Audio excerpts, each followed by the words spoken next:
A brutal murder, two sons, $1 billion inheritance. In the eyes of the law, the case seems simple. Lyle and Eric Menendez shot their parents to death for their fortune. Yet, behind the guilty verdict that has echoed for decades, a stubborn question lingers, one that refuses to fade even as decades pass. Were they truly cold-blooded killers who planned their parents' deaths for money? Or were they two victims of violence and abuse whose lives were filled with terror until one night it all exploded into tragedy? The story of the Menendez brothers is not just a crime story. It is a mirror that forces us to gaze into the darkest corners of family, trauma, and the meaning of justice.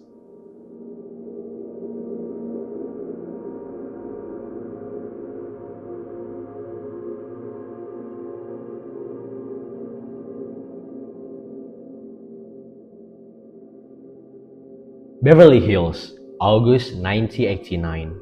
In the city rich with glamour and secrets, the news of a brutal murder shook the elite community. Jose and Kitty Menendez were found dead in the family room of their luxurious home on Elm Drive. Initial reports led many to imagine an unknown killer breaking in, shooting brutally, and then disappearing into the night. However, as time went on, the truth that unraveled was far more astonishing and more horrifying. The perpetrators were not strangers. They were victims on flesh and blood. That night, August 20, 1989, around 10 o'clock, Jose and Kitty were sitting and watching television. The sound from the broadcast became the backdrop for approaching footsteps. Lyle and Eric, each holding a 12-gauge Mossberg shotgun, entered the family room. Without warning, they fired the first shots. 6 bullets struck Jose's body, including one to the back of his head. Kitty, severely wounded, stumbled and tried to crawl away. Lyle, out of ammunition, returned to the car to reload. He went back inside the house and fired again, ensuring their parents were lifeless. Kitty ultimately received 10 shots, her body lying on the family room carpet, now a mixture of blood and the family's shattered dreams. Outside, the world went on as usual. Lyle and Eric proceeded with their plan. They left the house, disposing of the weapons, clothing, and shell casings in various locations. They got in their car and continued their evening as planned, watching the movie Batman, attending the Taste of LA Festival. The scenario was designed to create a distance between themselves and the murders they had just committed. And for a while, it worked. The Beverly Hills police, seeing a home with clear signs of violence, initially thought it was the work of robbers or one of Jose Menendez's business enemies. However, small clues began to lead back to them. Investigators learned that just 2 days earlier, the brothers had purchased the exact same type of shotguns used in the murders.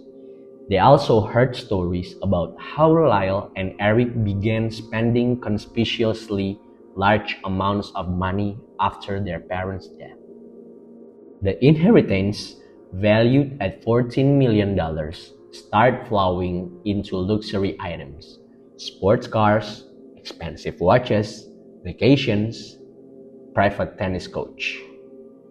For the prosecution, this was a classic picture of motive: greed.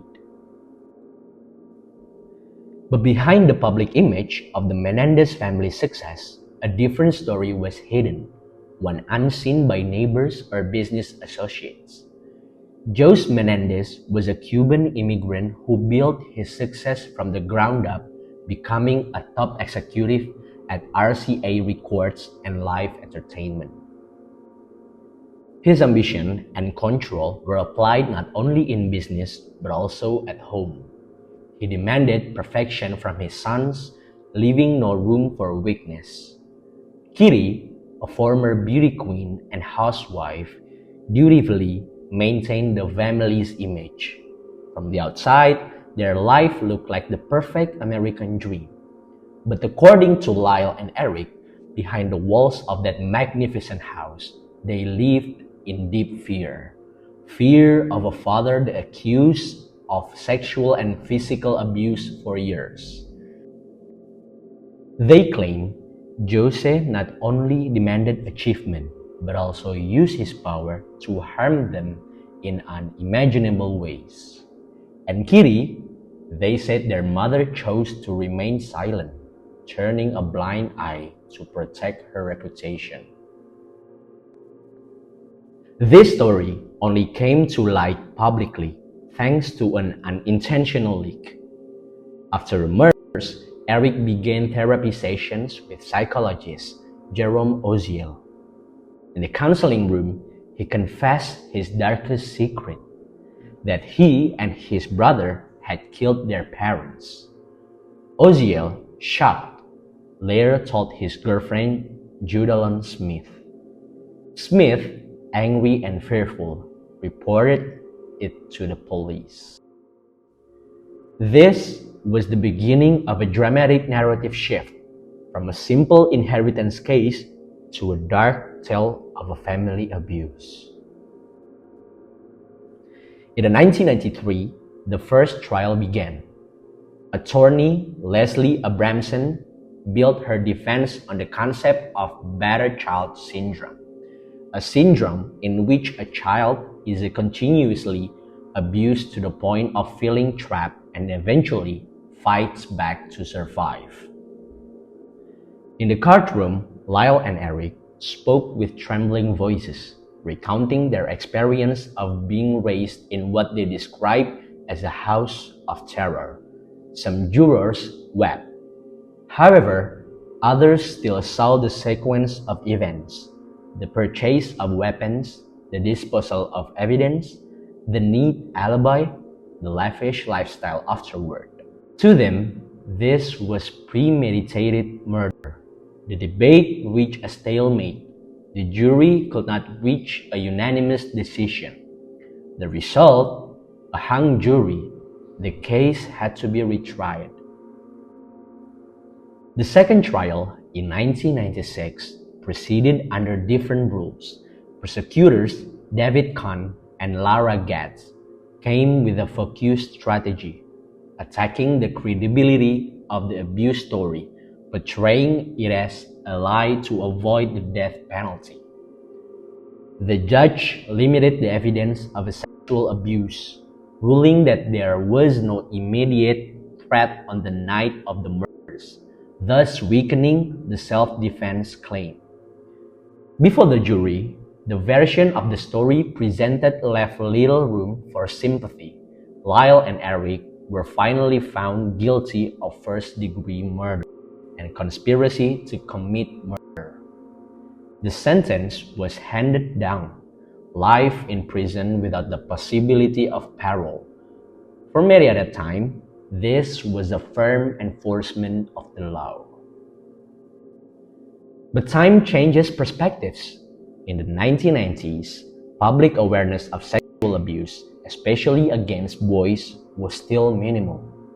Battered child syndrome was not widely understood in the legal realm. 2 decades later, with movements like #MeToo, society began to see patterns of abuse with different eyes. The story of Lyle and Eric began to be re-examined. In 2023, a shocking confession emerged from the past. Roy Rosello, a former member of the boy band Menudo, revealed that he had been raped by Jose Menendez as a teenager. This testimony strengthened the claims that were once widely considered lies. This was compounded by the discovery of a letter written by Eric to his cousin, Andy Cano. a few months before the murder. In the letter, Eric wrote about his father's unimaginable and soul-destroying behavior. Because this letter was written before Joseph's death, it was difficult to dismiss as a defense fabrication. Relatives and family friends also began to speak out, recounting disturbing behavior from Jose and Kitty and the change in the two sons' attitudes leading up to the tragedy. This new evidence reached the desk of Los Angeles County District Attorney George Gashon. Unlike his predecessors, Gashon took the abuse narrative seriously. He acknowledged that our understanding of trauma is now far more extensive than it was in the 1990s. He recommended a sentence reduction from life without parole to 50 years to life, opening the door for a parole hearing. In May 2025, Judge Michael Jacek agreed. In August 2025, Lyle and Eric sat before the parole board for the first time. They retold their history of abuse, expressed remorse for the path they took, but maintained that they had lived in constant fear since childhood. The board listened, but its decision was firm: parole denied. The reason no longer lay in disbelief of the abuse claims, but rather in their prison conduct records, especially Eric's, which included disciplinary infraction from illegal cell phone possession to drug smuggling. For now, the door out from behind bars remains closed. This story is not over. The two can apply for an earlier rehearing, utilize new evidence, or even seek a pardon from the governor of California. Outside of prison, the public continues to debate. Some see them as monsters who kill for money. Others see them as victims who finally fought back after years of being hurt by the people who were supposed to protect them. The media played a major role in shaping this perception. In the early 1990s, live television coverage from the courtroom turned their trial into a national spectacle, complete with the label "The Beverly Hills Rich Kids," who were hungry for wealth. But now, documentaries like Monsters, the Lyle and Eric Menendez story attempt to explore their human side, showing trauma as the backdrop to their extreme actions.